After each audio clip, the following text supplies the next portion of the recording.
Board examination में एक सवाल आता है, पंक्चुएट यानी पंक्चुएट करें द फॉलोइंग, निम्नलिखित को बाय यूजिंग, प्रयोग करके, कैपिटल लेटर्स बड़े अक्षर, वेयर एवर जहां कहीं भी, नेसेसरी जरूरी हो।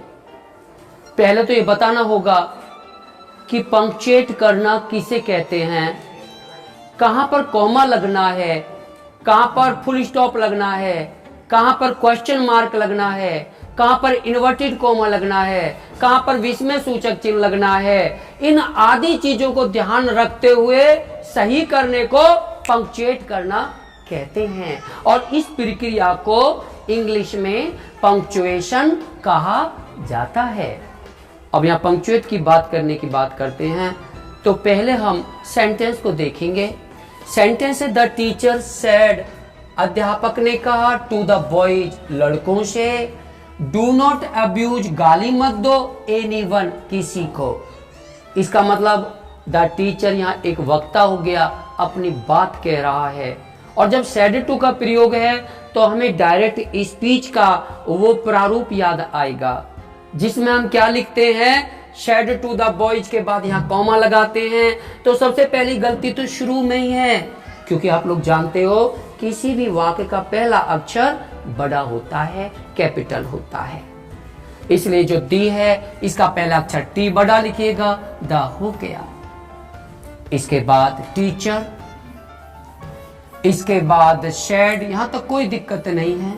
इसके बाद टू द बॉयज, क्योंकि ये डायरेक्ट स्पीच का प्रारूप लग रहा है इसलिए यहां आप जानते हैं कॉमा लगाया जाएगा।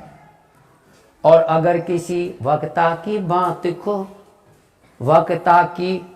वक्ता के शब्दों में जो का जो प्रयोग करे तो उस वक्ता की बात को इन्वर्टेड कॉमा के अंदर रखकर पेश किया जाता है।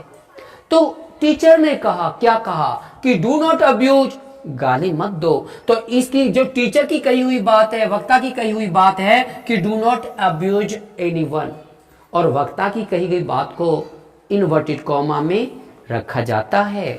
तो आप लिख सकते हैं ये डू नॉट, जैसे आप डू नॉट लिखेंगे इन्वर्टेड कॉमा लगाएंगे, लेकिन इन्वर्टेड कॉमा के अंदर भी ये एक वाक्य हो जाता है और वाक्य का पहला अक्षर कैपिटल होना चाहिए।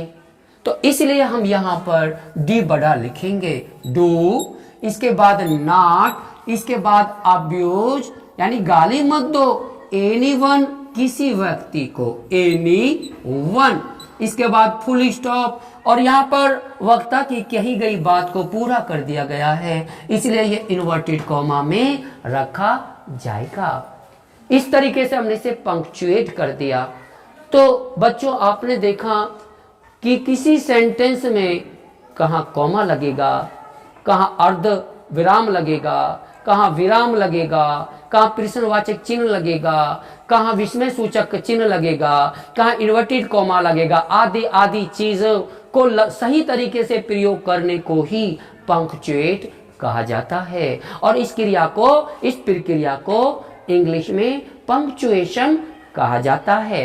यहाँ एक चीज और बताना चाहूंगा कि यहाँ एनीवन का प्रयोग हुआ है, कोई को, कोई या किसी को या कोई, इसकी अंग्रेजी आप समवन या एनीवन, किसी को या कोई, इसकी इंग्लिश दो होती हैं, एक तो होती है समवन और एक जगह एक होती है एनीवन।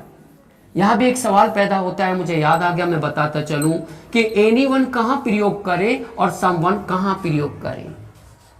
इसका सीधा सा तरीका यह है, अगर आपका वाक्य इंट्रोगेटिव है, आई मान इंट्रोगेटिव, या नेगेटिव है जिसमें नॉट आदि आ रहा हो तो एनीवन प्रयोग करते हैं।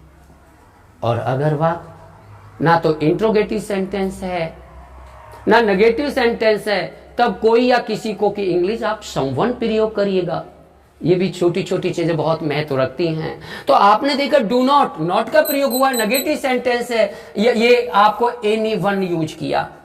अगर कहते अब्यूज, किसी को गाली दो, अब्यूज समवन कहते, लेकिन यहां नॉट लगा, डू नॉट अब्यूज समवन नहीं, एनीवन हो गया क्योंकि नेगेटिव सेंटेंस में है। तो नेगेटिव सेंटेंस में और इंटरोगेटिव सेंटेंस में एनीवन प्रयोग किया जाता है। और अगर आपका नेगेटिव सेंटेंस या इंटरोगेटिव सेंटेंस नहीं होता तो वहां पर समवन प्रयोग किया जाता है। धन्यवाद, आपका ये पंक्चुएट हो गया। मेरी तरफ से फ्री ऑफ कॉस्ट क्लास किसी भी विद्यालय का बच्चा है, आपका स्वागत है। धन्यवाद। अशोक कुमार भाटी, ग्रेटर नोएडा।